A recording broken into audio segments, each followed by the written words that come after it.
তোরা তো সবাই ব্যবসা বাণিজ্য করে টাবলিশ হয়ে গেছিস গা। কারেন্ট বিলের টাকা না আমি তোর দিয়ে দিলাম 1000 টাকা, খুশি থাক, তুই নিজে কারেন্ট থাক। ইমরান দেখ, এই যে টাকাগুলো দেখতেছস না, এই টাকাগুলা আমার অনেক কষ্টের জমানো টাকা। তিল তিল কইরা এই টাকাগুলো আমি কষ্ট করে জমাইছি। আমি অনেক স্বপ্ন দেখছি এই টাকা দিয়ে একটা বাড়ি করবো। আমি সেই বাড়ি না কইরা এই টাকাগুলো তোরে দিতেছি। তুই কিন্তু ভাই আমার লাগে উল্টাপাল্টা কিছু করিস না, বিশ্বাসটা রাখিস। তুই কিন্তু আমারে ঠিক মতো টাকাগুলো দিয়ে দিস। হ্যাঁ, তুই চিন্তা করস কে? তোর টাকা তো আমি তোরই দিমু, তোর টাকা আমি সময় মতন তোরে দিয়ে দিমু। তুই যে টাকাটা দিছিস না, এটা তো আমার কাছে আমানত হিসেবে থাকবে।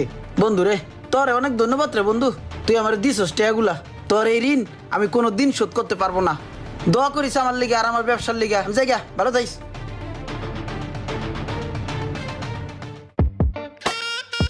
আরে পরশ, হুন, জীবনে কিছু করতে হইলে কইয়ের তেল দাগ কই বাঁচতে হয় সারা জীবন।